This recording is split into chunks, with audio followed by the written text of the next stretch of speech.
Basic पढ़ लिए थे, आज थोड़ा सा आगे करना है हम लोग को सर्कल और स्ट्रेट लाइन। ठीक है, सर्कल और स्ट्रेट लाइन। उससे पहले एक जरूरी चीज जो स्ट्रेट लाइन में भी यूज होगा, parametric equation.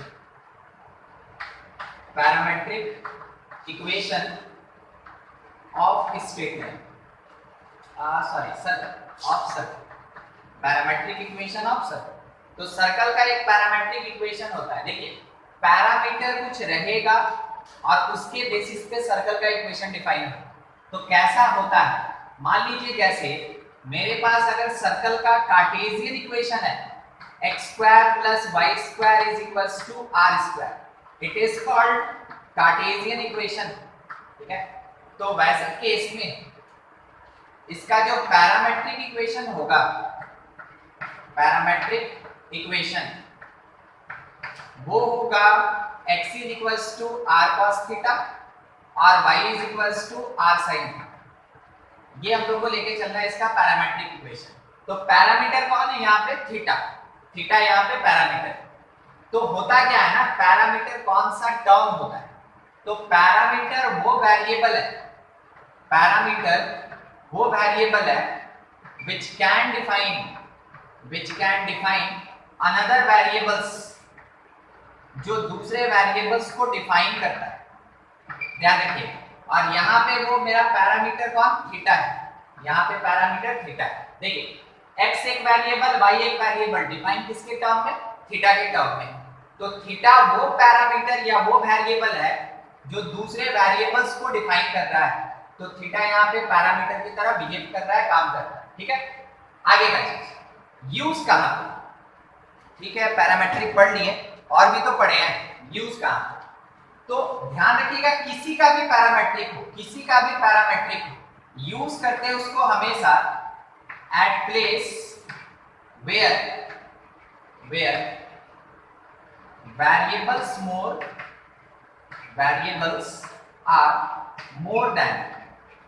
variables are more than condition. अगर कंडीशन जो गिवन कंडीशन है उससे ज्यादा वेरिएबल है तो वैसे केस में हम लोग पैरामेट्रिक इक्वेशन को यूज करते हैं। तो क्वेश्चन जब आएगा तो बीच में आपको पता चलेगा कि कब कब इसका रिक्वायरमेंट फील होता है। ये जनरल बोलने की बात है, एक छोटा सा हिंट है, एक क्लू है कि अगर हमको पैरामेट्रिक यूज करना है तो कौन से प्लेस पे यूज करना है। ठीक है, आपको ये मानना होगा कि मान लीजिए जैसे आपके पास x y z तीन वेरिएबल निकालना है और जबकि आपका क्वेश्चन केवल दो ही कंडीशन दिया है, अगर नंबर ऑफ कंडीशन वेरिएबल से कम होगा वैसे केस में आपको यूज करना है पैरामेट्रिक इक्वेशन। समझ में आया कहां यूज करें। ठीक है, ये था अपने पास बहुत जनरल सा चीज कि अगर circle x square plus y square equals to are square होगा तो उसका पैरामेट्रिक इक्वेशन क्या होगा।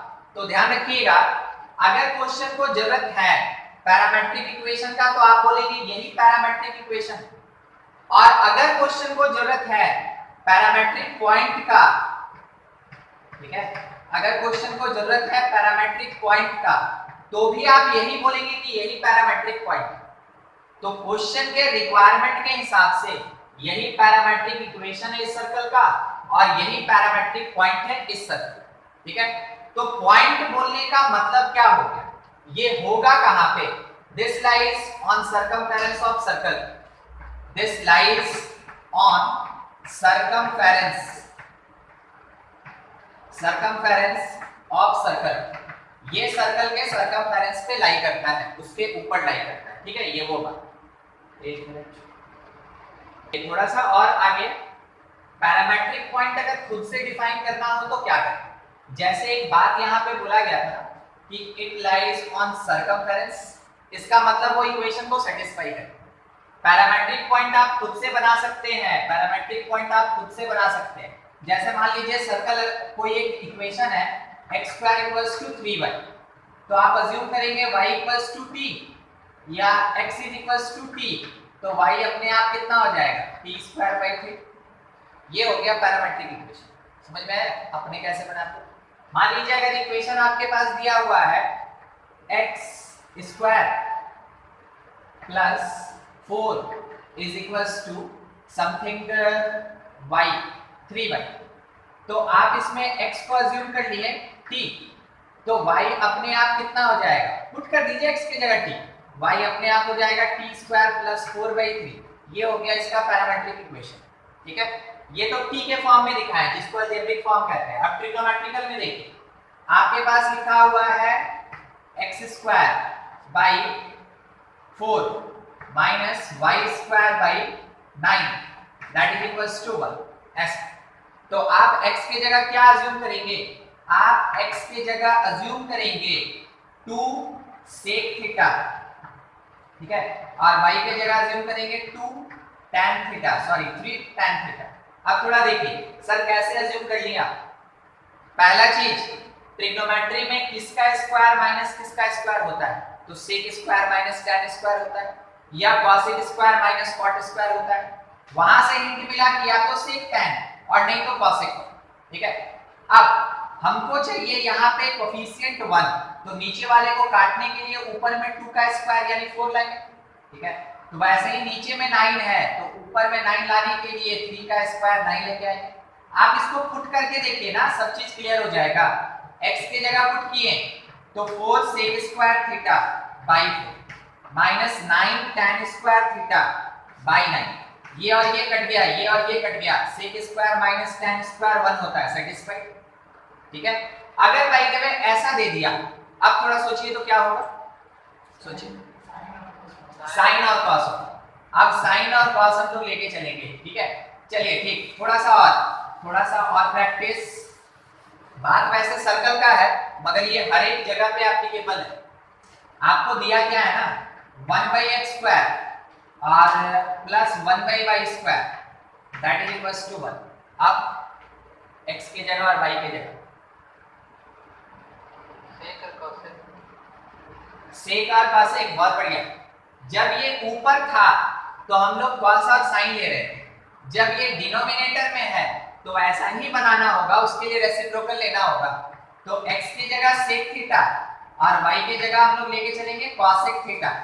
तो क्या होता है कि सेक जो होता है 1/cos और जो कॉसेक है ये 1/sin।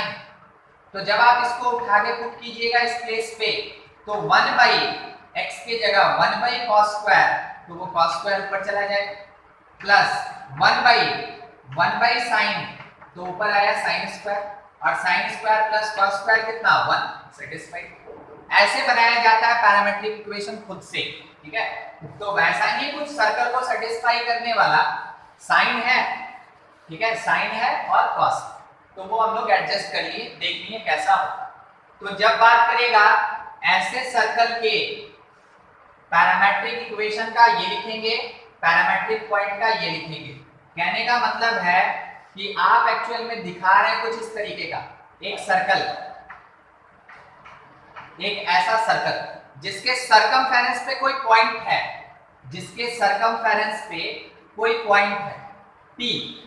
ठीक है, और जब आप इसको सेंटर से मिलाएं तो ये क्या कर रहा है कि एंगल यहां बना रहा है थीटा। जब आप x के साथ एंगल देखें तो वो कितना बना रहा है थीटा, और थीटा एंगल बना रहा है, तब P को आप लिख रहे हैं कि ये r cos थीटा और r sin थीटा। ये भी कैसे लिखते हैं वो देखो, ये जो पार्ट यहां गया फिर नीचे आया फिर इधर लेके आ गया, ये ओरिजिन था, ये P था, इसको हम Q मान लिए।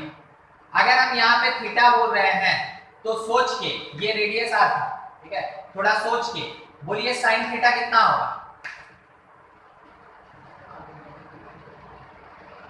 PQ by OP perpendicular by hypotenuse कितना होगा, PQ by OP। तो आप यहाँ पे किसका वैल्यू पुट कर सकते हैं, OP का कितना पुट कर सकते हैं, R को इधर भेज दिए, PQ का वैल्यू मिला r sin थीटा, ये मिल गया हमको, PQ मिल गया हमको r sin थीटा। चलिए वैसे ही अगर cos थीटा लिखना चाहें तो क्या लिखेंगे हम लोग, बेस बाय हाइपोटेनस, यानी OQ by OP। तो OQ तो OQ रह गया मगर OP रेडियस r है, तो यहां से OQ निकालेंगे तो कितना आएगा, r cos थीटा। अब थोड़ा सोचिएगा, अगर मेरा ये सर्कल है और ये कोई पॉइंट P है तो इसका जनरल तौर पे कोऑर्डिनेट xy होता है, कार्टेशियन फॉर्म। ठीक है, कार्टेशियन फॉर्म में xy। अगर हम इसको मिला के ऐसे ट्रायंगल बनाए हैं, कोई बताएगा यहां से लेके यहां तक क्या नाम दिए थे इसको, Q। यहाँ से लेके यहाँ तक कितना लेंथ होगा इसके बेसिस x x नहीं इसके बेसिस पे, इसके बेसिस पे ये x होगा और ये y होगा, ठीक है, और ये r होगा। तो अगर हम x कोऑर्डिनेट निकालना चाहते हैं तो हम बोलेंगे OQ, और इसका मतलब हम क्या बोलेंगे r cos थीटा। अगर हम y कोऑर्डिनेट निकालना चाहते हैं तो हम ये बोलेंगे PQ, और PQ मेरे पास कितना है PQ r sin थीटा। बस ऐसे ही डिफाइन होता है पैरामेट्रिक।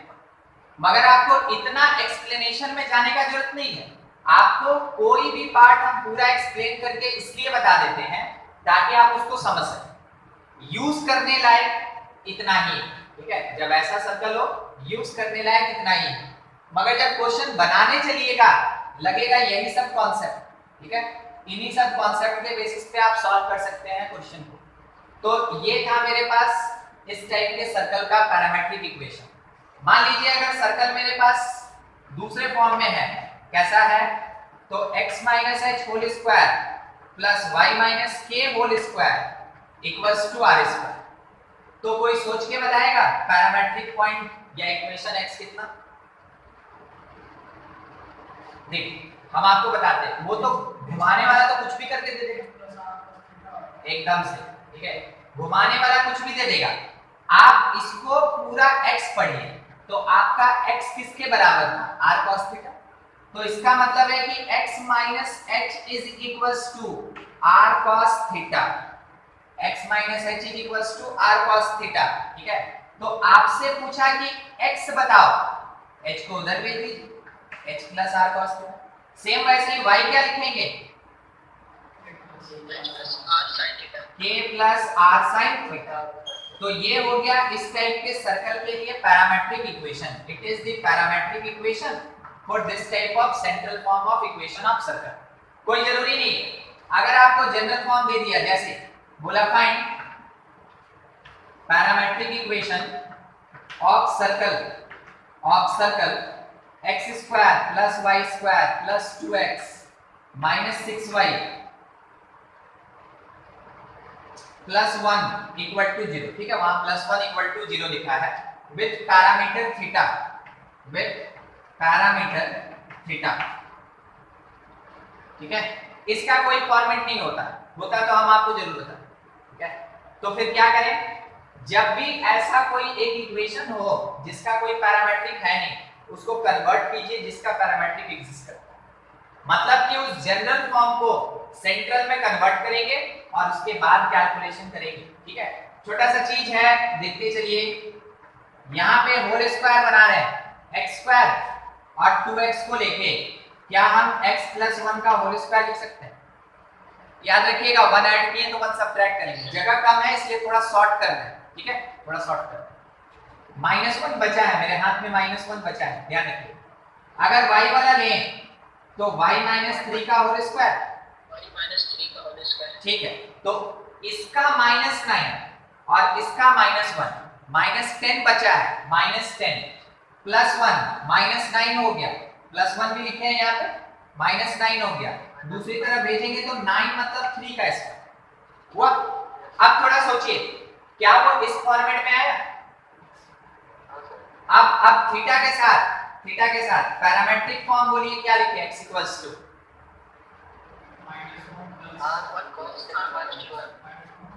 तो हम लोग क्या करेंगे, यहाँ पे लिखेंगे सबसे पहले h, तो h -1 एकदम ठीक है, बोले -1 प्लस 3 cos थीटा, ये आ गया। और y क्या लिखेंगे 3 प्लस 3 sin थीटा, थोड़ा सा जगह कम पड़ गया उसी में हम एडजस्ट कर देंगे, 3 प्लस 3 sin, ठीक है। तो ये है मेरे पास इक्वेशन। या तो आपके पास स्टैंडर्ड रहा तो कैसा लेके चलेंगे, उस समय h और k मेरा 0 हो। अगर ये सेंट्रल फॉर्म दिया है तो कैसे पैरामेट्रिक इक्वेशन निकालेंगे बोलेंगे। अगर जनरल फॉर्म दिया है तो पहले उसको सेंट्रल में कन्वर्ट करेंगे तब कहीं जाके निकालेंगे, इसके अलावा और कोई फॉर्मेट नहीं होता। तो पैरामेट्रिक इक्वेशन ऐसे ही कैलकुलेट करना है, नोट कीजिए। कुछ भी डाउट है पूछेंगे। और एक बार कार्टेशियन इक्वेशन दिया रहेगा, पैरामेट्रिक पूछा जाएगा। कभी भी अगर क्वेश्चन में ये बोला गया if we have to take any point on circle, तो हम लोग क्या करते हैं, we consider it as parametric point. उस समय हम लोग इसको पैरामेट्रिक पॉइंट की तरह यूज करते हैं, ठीक है, पैरामेट्रिक पॉइंट की तरह यूज करते हैं। अब देखिए, मान लीजिए जैसे मेरे पास ये दिया हुआ है, एग्जांपल के लिए समझिएगा, ये जरूरी नहीं है केवल सर्कल का ही बात की, कहीं का भी हो सकता है, ठीक है। बोला गया if x is equals to t plus 1/t, y is equals to 2t, तो बोला गया find equation and nature of curve, ये हुआ कि पैरामेट्रिक दिया और आपसे कार्टेशियन इक्वेशन का डिमांड किया, और नेचर का मतलब क्या, वो सर्कल है, पैराबोला है, एलिप्स है, स्ट्रेट लाइन है, क्या है वो बताना, ठीक है।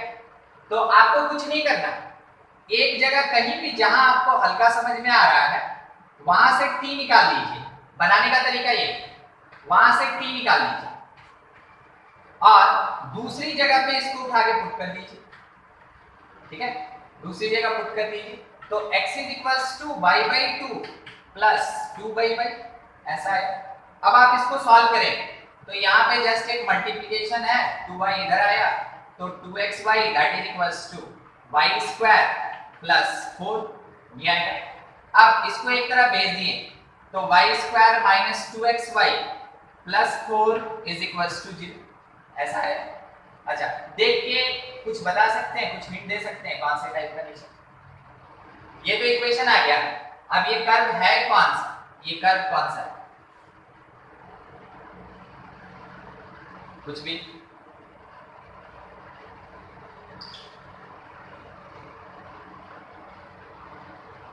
नहीं पता, सर्कल नहीं है, ये ठीक है। हम सर अभी सर्कल पढ़े और स्ट्रेट लाइन पढ़े, तो हम ये बोल सकते हैं कि it is not straight line, not circle, ये सर्कल और स्ट्रेट लाइन नहीं है, उसके अलावे कुछ हो सकता है।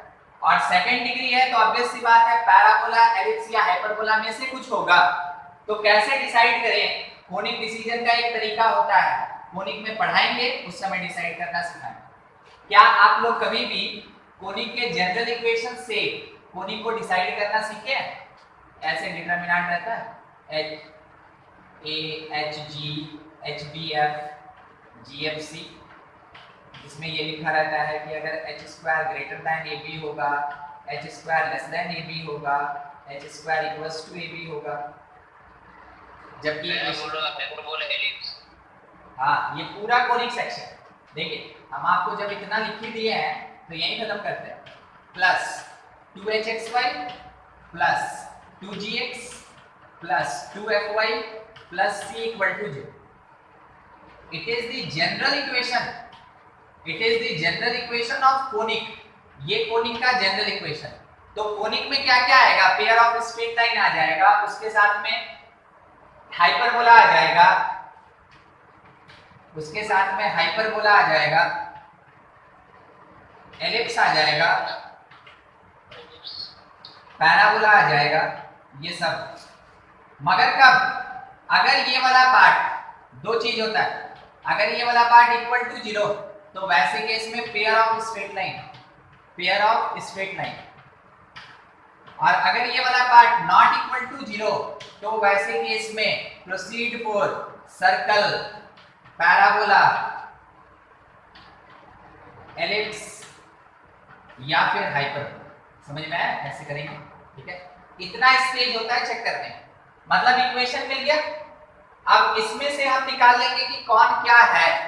चलिए बनाते हैं। a कितना, इस इक्वेशन से a मतलब x² का कोफिशिएंट 0, b कितना यानी y² का कोफिशिएंट, यहां देखिए ना, यहां 1, फिर उसके बाद h कितना, तो xy के कोफिशिएंट का हाफ, ठीक है, -1, फिर g कितना, x का कोफिशिएंट 0, f कितना, y का कोफिशिएंट 0, c कितना कांस्टेंट 4, ठीक है, सब मिल गया। अब पहला काम होगा यहाँ पे डिटरमिनेंट चेक करना।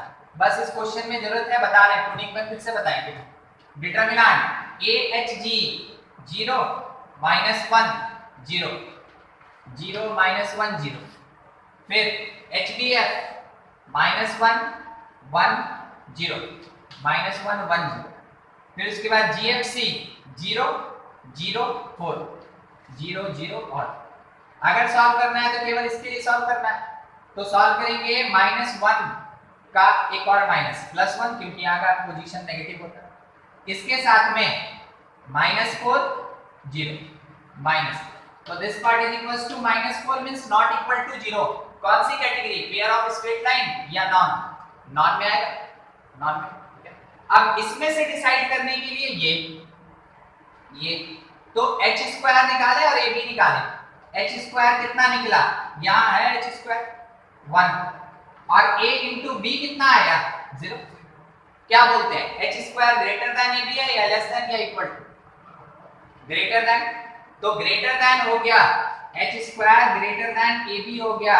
इसका मतलब है कि ये जो इक्वेशन है y² - 2xy + 4, y² - 2xy + 4 = 0 is hyperbola, is hyperbola. देखिए क्वेश्चन देने वाला क्या कर दिया, क्वेश्चन जो दिया गया आपको पूरा कोनिक सेक्शन यूज करा दिया, पूरा कोनिक सेक्शन आपसे यूज करा दिया। ऐसा क्वेश्चन भी आपको मिलेगा। स्टेप बाय स्टेप काम करना है। पैरामीट्रिक से स्टार्ट किए, कार्टेशियन लेके आए, अब उसके बाद नेचर डिसीजन के लिए जो प्रोसीजर है उसको लगाना पड़ेगा, नेचर डिसाइड करना होगा, ठीक है। ऐसे करके क्वेश्चन थोड़ा घुमाया। एडिशनल था, आप इसको भी नोट कर लेंगे। लिख दे रहे हैं हम, आइडेंटिफिकेशन ऑफ कोनिक, कोनिक के आइडेंटिफिकेशन का क्या तरीका होता है, ठीक है, नोट किया जाए। और एक क्वेश्चन खुद से, if x is equals to 3 cos theta minus 1, y is equals to 3 cos 2 theta minus 1 और y is equals to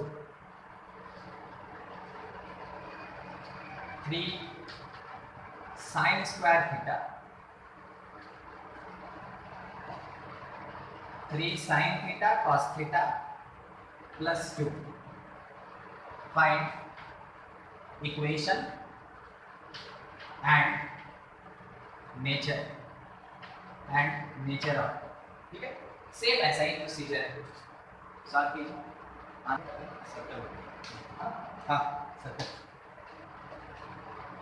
circle बनना चाहिए मगर थोड़ा सा डिफर करेगा ये। सर हमारे केस में क्या है, cos theta y is equals to actual में 3 sin थीटा, ये 1 मिनट के लिए थोड़ा इसको 6 कर लीजिए, ठीक है, थोड़ा सा चेंज कर रहे हम, पढ़ दे। x is equals to 3 cos 2 theta minus 1 और y equals to 6 sin theta into cos theta plus 2, ऐसा है। 3 cos 2 थीटा वो 3 cos 2 थीटा, हाँ cos 2 थीटा।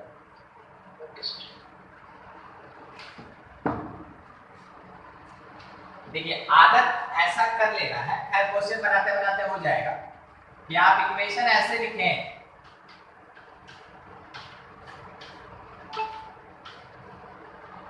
लिख लेंगे, धीरे धीरे हो जाए, समझिए। देखिए हम करना क्या चाहते हैं, हम इसको 3 से 6 क्यों कर दिया वो सुन लीजिए। अगर हम इसको 3 into 2 लिखें तो ये हो जाएगा मेरा sin 2, ठीक है। छोटा सा चीज है, हम यहाँ पे एक्सप्लेन कर रहे हैं। लिखने का तरीका मेरा देखो, x + 1 is equals to 3 cos 2 theta, यहाँ से y - 2 is equals to 3 sin 2 theta, ठीक है। अब आपको फॉर्मेट लग रहा होगा x + h is equals to r cos theta, y + k equals to r sin theta, उसके जैसा है। तो ये तो सर्कल होता है। अब ये जैसे हमको पता चल गया कि यहाँ पर सर्कल है, तो सर इसको सॉल्व करके दिखाइए, कैसे सॉल्व कैसे करें, ठीक है, वो आप पहचान में सर्कल सॉल्व कैसे करें। जब भी कॉस और साइन, ठीक है, कॉस और साइन का कोफिशिएंट सेम हो, हमेशा सॉल्व करने का तरीका होता है स्क्वायर एंड ऐड। जब भी साइन और कॉस का कोफिशिएंट सेम होगा, एक ही एंगल पे कोफिशिएंट अगर सेम होगा, तो सॉल्व करने का तरीका हमेशा स्क्वायर एंड ऐड है। यही अगर सेक और टैन होता तो स्क्वायर एंड सब्ट्रैक्ट कर देते, ठीक है। तो स्क्वायर और ऐड कीजिएगा तो x प्लस 1 का स्क्वायर y माइनस 2 का square that is equals to 3 बाहर sine square plus cos square, और sine square plus cos square कितना होता है 1 होता है, तो this part is equals to 3, ठीक है। It is the circle, it is the circle, centre कितना, तो ध्यान दीजिए, आप यहां से चाहे तो बता सकते हैं -1 और 2 होगा सेंटर, आप यहां से बता सकते हैं -1 और 2 होगा सेंटर, ठीक है। रेडियस बोलिए 3 रेडियस 3 होगा, ठीक है, ऐसे निकाल लेना। तो ध्यान रखिएगा ये सब चीजें ना क्वेश्चन में अपने आप को हमेशा समझाइए। अभी जो हम एक्सप्लेन किया आपके सामने, आप अपने आप को यही समझाइए जब क्वेश्चन बनाते हैं, तो ताकि आपको ज्यादा लंबा लिखना नहीं, ठीक है, आप डायरेक्ट आंसर करके आए, क्योंकि आपको तो टिक मारना, तो बस उतने से मतलब होना चाहिए। देखिए पैरामेट्रिक खत्म नहीं होता है, ये बेसिक कॉन्सेप्ट है, बेसिक कॉन्सेप्ट कभी खत्म नहीं होता, ये सर्कल में भी पढ़ेंगे, आगे भी कोनिक में पढ़ते आएंगे हम, ठीक है, कंटिन्यू रहते हैं। देखिए आगे का नेक्स्ट है अपने पास intersection, intersection of line and circle. Straight line और सर्कल का जो इंटरसेक्शन होता है, मेनली उस पर डिस्कशन हो रहा है, ठीक है। Intersection of line and circle, उस पर डिस्कशन कर रहे हैं। लाइन और सर्कल मिला के ही जनरल तौर पे क्वेश्चन आता है। स्ट्रेट लाइन से अकेला बहुत कम क्वेश्चन, सर्कल से अकेला बहुत कम क्वेश्चन, मगर दोनों मिला हुआ रहेगा अच्छा खासा क्वेश्चन। सबसे पहला चीज मान लीजिए जैसे आप कंसीडर करते हैं कि एक लाइन मेरे पास गिवन है, it is y equals to mx plus c, और एक सर्कल मेरे पास दिया हुआ है, सर्कल को बेसिकली s से रिप्रेजेंट करते हैं, ठीक है। सर्कल दिया है जनरल फॉर्म में, standard form x square plus y square equals to r square, ठीक है। तो क्या हुआ कि लाइन और सर्कल इंटरसेक्ट कर रहा है, तो देखिए पहला पॉसिबल केस क्या बनता है कि सर्कल को लाइन 2 पॉइंट पे कट कर जाए, ठीक है। तो हम ये बोल सकते हैं इंटरसेक्ट, हम ये बोल सकते हैं इंटरसेक्ट एट 2 पॉइंट्स। क्वेश्चन का स्टेटमेंट क्या क्या रह सकता है, हम ये भी बोल सकते हैं, ठीक है, line becomes chord, line becomes chord. सबका एक ही मीनिंग होता है, क्योंकि आपके क्वेश्चन का लैंग्वेज डिफरेंट डिफरेंट रहेगा, तो हर चीज हम आपको दिखा देना चाहते हैं किसी को क्या क्या बोलते हैं। लाइन बिकम्स कॉर्ड, उसके बाद टू रूट्स ऐसा, ठीक है। या फिर इसी को अगर हम बोले तो टू डिफरेंट वैल्यूज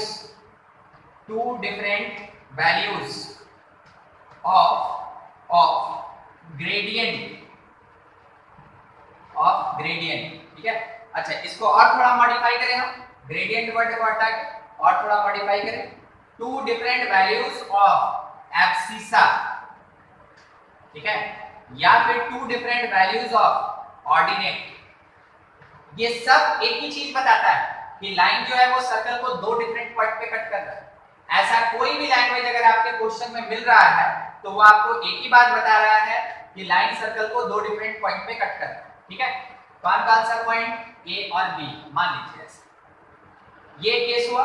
दूसरा केस और क्या हो सकता है, दूसरा केस हो सकता है कि सर्कल को लाइन टच करके चला जाए, ठीक है।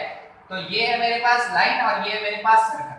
तो इसमें हम क्या क्या कंडीशन लगा सकते हैं और क्या क्या बोला जा सकता है, थोड़ा वो देख लीजिए, ठीक है।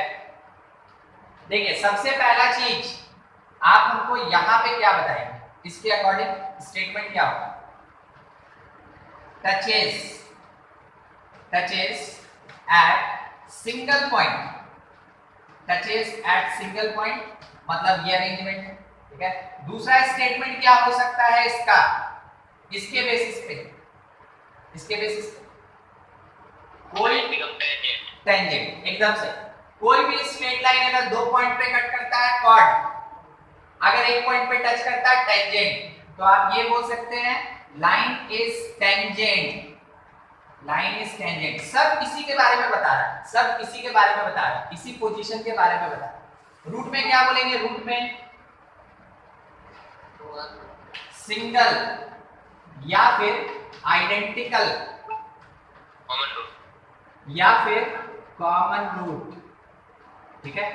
देखिए ये सब वर्ड यूज होता है, सिंगल रूट या आइडेंटिकल रूट या कॉमन रूट। तो इसका मतलब भी हुआ कि लाइन जो है वो सर्कल को एक जगह पे टच करके जा रहा है, ठीक है। उसके बाद एक और थोड़ा इससे हटके, ठीक है, minimum point of intersection, minimum point of intersection.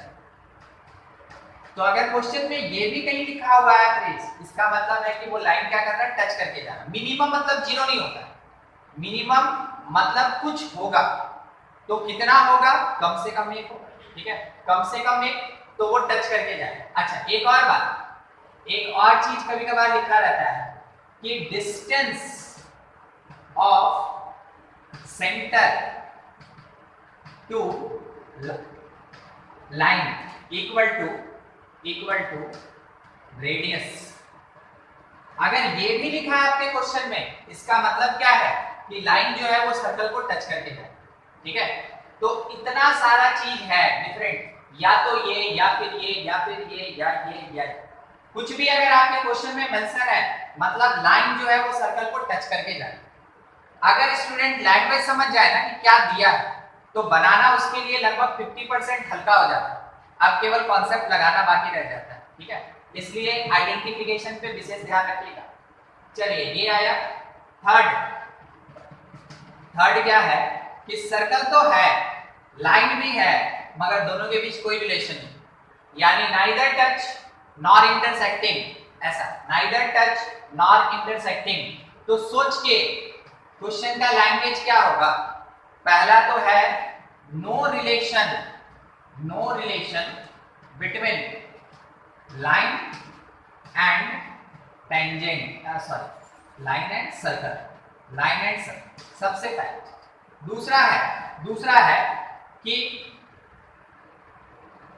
Distance, हम उसको सी लिखना चाह रहे थे, खैर आप जाने, distance of centre to line is greater than radius. सही बोले? ये होगा ग्रेटर देन, सेंटर से लेके लाइन तक का जो डिस्टेंस होगा, बोलिए क्या वो रेडियस से बड़ा है कि नहीं? बड़ा। ये स्टेटमेंट। अच्छा उसके साथ में बोलेगा क्या? नो रियल रूट्स, यानी कि रियल कांटेक्ट है ही नहीं, ना कांटेक्ट है ना इंटरसेक्टिंग। देखिए इसका सबसे कम केस मिलेगा लगभग ना के बराबर, सबसे ज्यादा केस आपको मिलेगा इसका लाइन और सर्कल में। तो ये कौन सा टर्म है जिसका सबसे ज्यादा केस मिलेगा? यही वो टेंजेंट है जिसके बारे में हम लोग है इस पूरे टॉपिक को पढ़ते हैं, ठीक है। तो देखिए अगर मान ले रहे हैं ऐसा कोई पार्ट दिया है क्वेश्चन में, तो हम लोग पहले आइडेंटिफाई करनी कि पोजीशन क्या है, ठीक है, पोजीशन क्या है। अब उसके बाद for intersection of line and circle क्या करना होगा? Put y equals to mx plus c, कहाँ? In equation of circle x square plus y square equals to r square. इसमें हम लोग पुट करेंगे, तो पुट करने से क्या होगा? देखिए जब भी आप एक इक्वेशन को दूसरे के साथ सॉल्व करते हैं, आप हमेशा कॉमन पार्ट कैलकुलेट करते हैं, ठीक है। अगर दो कर्व भी दिया है, अगर आपको ये पॉइंट ऑफ इंटरसेक्शन चाहिए, दोनों कर्व को आपको सॉल्व करना होगा, ठीक है। अगर बाय द वे आपको ऐसे तीन कर्व दिया है C1 C2 C3, बोलिए ये पॉइंट कैसे निकलेगा? सॉल्विंग C1 C3, ये पॉइंट कैसे निकलेगा? Solving C1 C2। तो जो पॉइंट ऑफ इंटरसेक्शन होता है उसको निकालने का तरीका अपने पास यही होता है, ठीक है। तो हम लोग उसी पॉइंट ऑफ इंटरसेक्शन का बात कर रहे हैं और उसके लिए क्या किए कि दोनों कर्व को सॉल्व करना चाहते हैं। उसके लिए क्या किए, एक कर्व में से y निकाल के दूसरे कर्व में y के प्लेस पे पुट। ठीक है, आपका काम है, सुन लीजिए। सबसे पहले तो आप इसको नोट कर लीजिए, इसको यहाँ पे पुट कीजिए, इसको यहाँ पे पुट कीजिए और हमको एक क्वाड्रेटिक मिलेगा, quadratic of x, quadratic of x। इसका डिस्क्रिमिनेंट बताइएगा, इसका डिस्क्रिमिनेंट बताइए, समझे। आप इसको नोट कर लीजिए, y के जगह ये value mx plus c put करेंगे, x का क्वाड्रेटिक बनेगा, उस क्वाड्रेटिक का डिस्क्रिमिनेंट कितना होगा d इक्वल्स टू, वो चाहिए बस। ठीक है, चलिए जल्दी जल्दी थोड़ा सॉल्व कीजिए। डिस्क्रिमिनेंट आया 4r² minus 4c² plus 4m² r²। एक बार फिर से बोलिए तो रसन। 4r² r² minus c² minus c² हां plus m² r²। m² r²। Yes sir, ये d2 होगा। ठीक, ये भी सही। आप अभी अभी डिस्क्रिमिनेंट हमको ये बताया कि सर 4 को बाहर निकाल लीजिए, उसके बाद r² minus c² plus m² r² होगा। बिल्कुल सही। पहला केस हम लेके चल रहे हैं कि अगर मेरा d ग्रेटर देन 0 हो जाए, डिस्क्रिमिनेंट ग्रेटर देन 0 मतलब टू रियल इंटरसेक्शन, दो रियल रूट। तो ये पता है क्या दिखा रहा है, छोटा सा, कि लाइन जो है वो सर्कल को दो पॉइंट पे कट कर रहा है, दो पॉइंट पे कट कर रहा है। कंडीशन क्या बनता है, c² इज लेस देन, ठीक है, c² is less than r² 1 plus m²। सही है, c² is less than r² 1 plus m², यानी c, देखिए अब c का इंटरवल निकाल रहे हैं, c belongs to open minus r 1 plus m² से लेके प्लस r 1 प्लस m² तक होगा, ओपन इंटरवल। ठीक है, अगर कभी डिस्क्रिमिनेंट ग्रेटर देन 0 होगा, लाइन जो है सर्कल को दो पॉइंट पे कट करेगा, और दो पॉइंट पे कट करेगा तो MCR में क्या रिलेशन होगा, C बिलोंग करेगा माइनस r से 1 प्लस m² और r 1 प्लस m² तक। ठीक है, ये इंटरवल हो गया, it is the interval of C, interval of C। ठीक है, दूसरा ये है, आपको फिर इसमें कुछ फाइंड नहीं करना होता, इतने में छोड़ दीजिए। कंडीशन आपके पास ये है, काफी हेल्पफुल है, जो आपको बताएगा कि लाइन जो है वो सर्कल को दो पॉइंट पे कट कर रहा है कि नहीं कर रहा। ठीक है, दूसरा, अगर मेरा d इक्वल टू 0 हो जाए, ठीक है, d इक्वल टू 0, तो आप ये बोलते हैं ना कि line becomes tangent, line becomes tangent. इसका मतलब क्या है कि जो c² होगा वो r² 1 प्लस m² के बराबर होगा। इसका मतलब c जो है वो plus minus r 1 plus m² के बराबर, यानी कोई इंटरवल नहीं, c का दो वैल्यू, c का दो डिफरेंट वैल्यू, कोई इंटरवल नहीं, यहां से वहां तक नहीं, दो डिफरेंट वैल्यू आपको मिलेगा c। और ये जो एक्चुअल में अपने पास रिलेशन है, ठीक है, it is called condition of tangency, condition of tangency. यानी कोई एक लाइन किसी एक सर्कल पे टेंजेंट है कि नहीं है, तो आपको यही चीज चेक करना है, ये या ये, एक ही बात। ठीक है, ये पूछा जाता है, ये अपने आप में क्वेश्चन होता है, कंडीशन ऑफ टेंजेंसी पे क्वेश्चन रहता है। ठीक है, अब मान लिए कि हाँ ये टेंजेंट बनी, इसका मतलब है कि लाइन जो है वो टेंजेंट है तो एक पॉइंट पे टच कर रहा है। तो अब सवाल आया पॉइंट ऑफ कांटेक्ट कितना, सवाल आया पॉइंट ऑफ कांटेक्ट कितना। आप अपने क्वाड्रेटिक में देखिए, आप अपने क्वाड्रेटिक में देखिए, हम बता रहे हैं क्वाड्रेटिक होता है ना minus b plus minus root d by 2a, root निकलता है। तो d अगर 0 हो जाए तो आपको पता चला आपके क्वाड्रेटिक का माइनस बी बाई 2a आपको x दे देगा, minus b by 2a x दे देगा। क्वाड्रेटिक का बताइए तो b कितना आया था,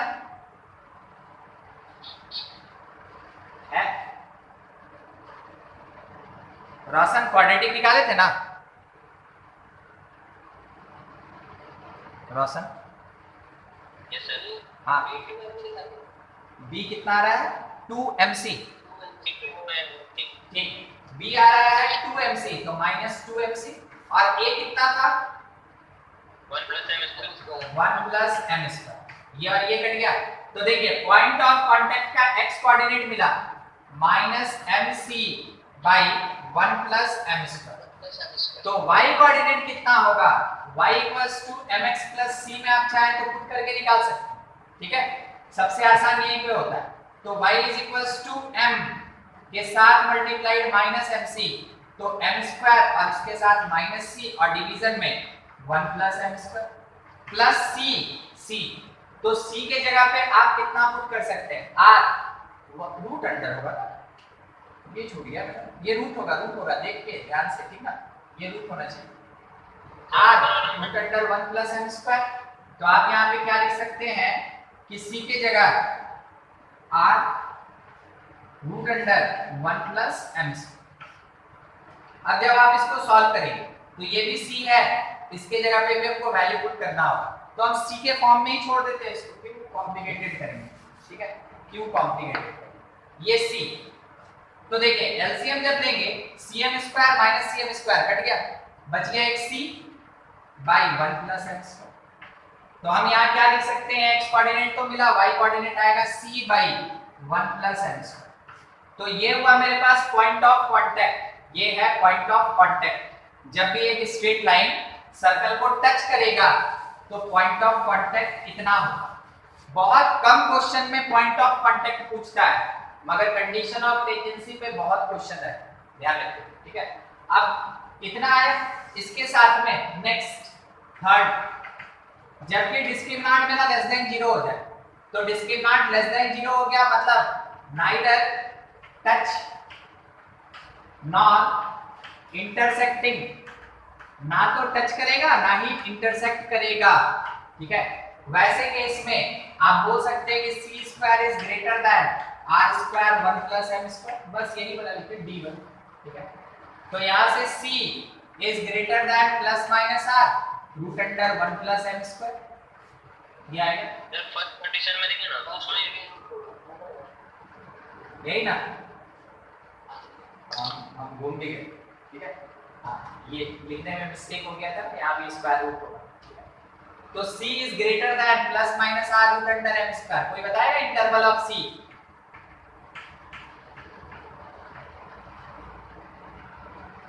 अच्छा सुनिए, अगर आप इतनी जल्दी आंसर नहीं दे पा रहे हैं मतलब आपका कमांड उतना अच्छा नहीं है। इनइक्वालिटी सुनिए, जब ग्रेटर देन प्लस और माइनस होता है, जब ग्रेटर देन प्लस और माइनस होता है तो -∞ से छोटा तक यानी -r रूट अंडर 1 + m², और यहां से लेकिन ये हुआ union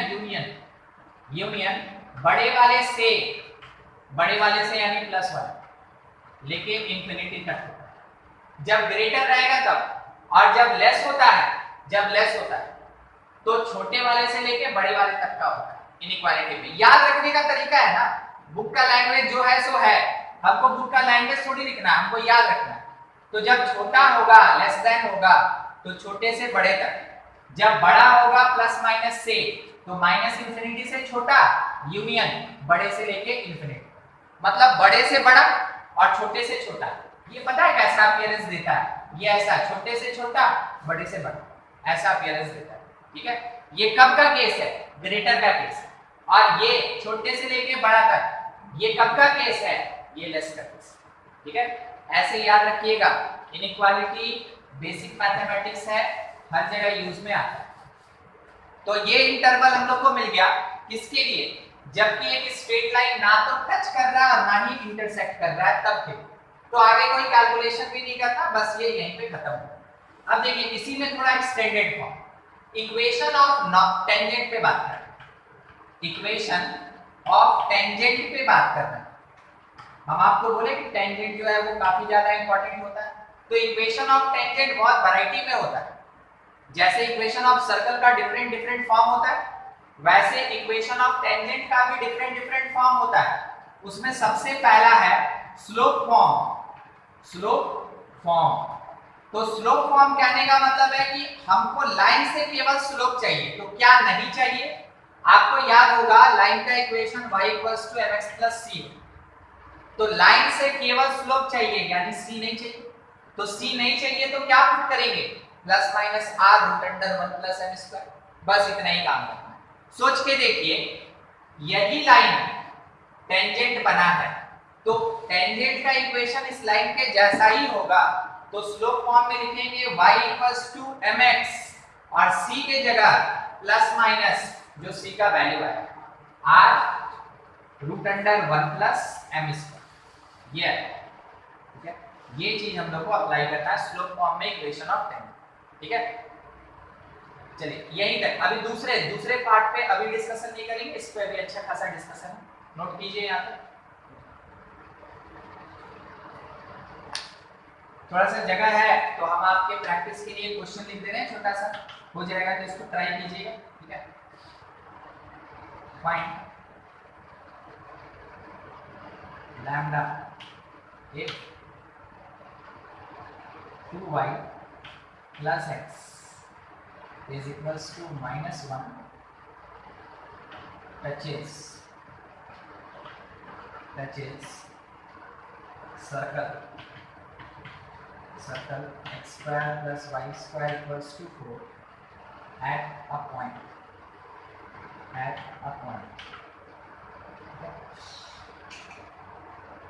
lambda 2y + lambda x = -1। Note भी कर लीजिए और देखिए ट्राई करके उस लैम्डा वाले वैल्यू। चलिए बनाते हैं। सबसे पहला काम होगा आपका इस लाइन का y = mx + c के फॉर्म में लाना, तो -λ/2x और उसके साथ -1/2 आ गया y = mx + c के फॉर्म में। अब दूसरा काम क्या है कि आप हर एक पार्ट लिख लें, मतलब आप लिख लें कि m कितना, तो -λ/2। आप ये लिख लें कि c कितना, -1/2, और आप मेंशन कर लीजिए r कितना, तो r तो सर्कल से दिख रहा है 2, तीनों लिख ली।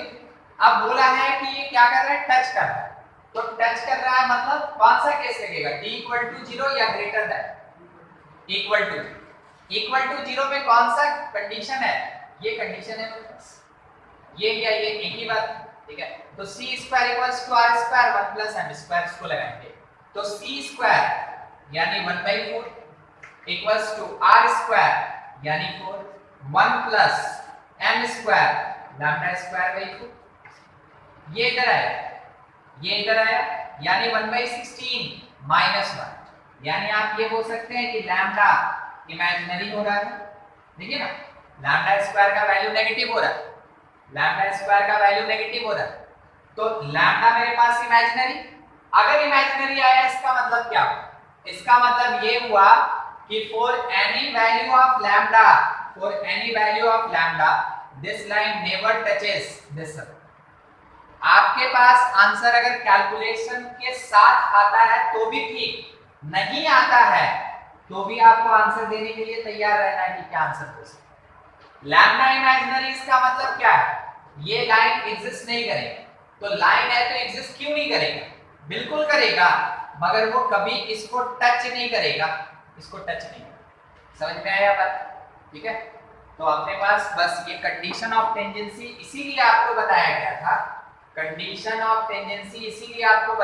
था, कि कभी भी कोई लाइन जो अननोन कंटेन कर रहा है, अगर सर्कल के ऊपर टेंजेंट है तो कंडीशन ऑफ टेंजेंसी लगाइए और चेक कीजिए कि क्या वैल्यू आ रहा है, ठीक है। फाइंडिंग अननोन का question, finding unknown, if line y = x + a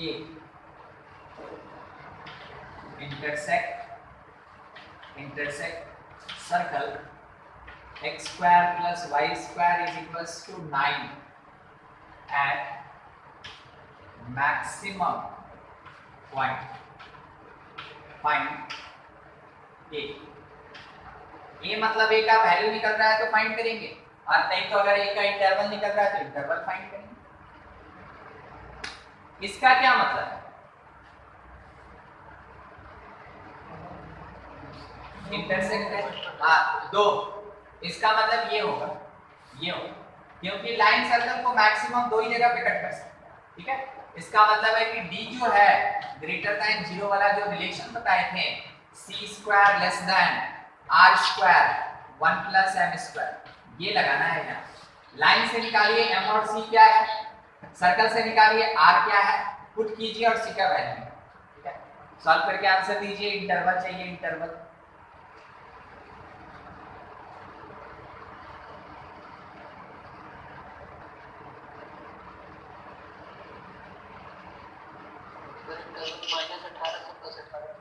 -18 से +18, ठीक। देखिए सी की जगह ए पुट करेंगे, नहीं ये ए तो सी की जगह पे ही है ना, सी के √18, अच्छा देखिए ये हम कंडीशन बता रहे थे कि इस पे सॉल्व करेंगे। सी के जगह ए लिखा है ना, तो ए स्क्वायर के लिए नहीं फाइंड करेंगे, फाइंड करना है ए के लिए, ठीक है। तो ए बिलोंग्स टू लेस है तो छोटे से बड़ा तक जाएगा, तो नेगेटिव से स्टार्ट करेंगे, माइनस आर के प्लेस पे 3 और 1 प्लस एम स्क्वायर कितना हुआ 1 प्लस 1 2 और रूट 2, ठीक है, रूट 2 ऐसा। अब फिर उसके बाद से लेके 3 रूट 2, हाँ ठीक है भाई 18, 3 को अगर अंदर डाल देंगे तो ये वही बात हुआ, -√18 से +√18 एक ही चीज है, ये आ जाएगा अपने पास। तो वैसे जगह पे यूज होता है, कंडीशन थोड़ा याद रखना।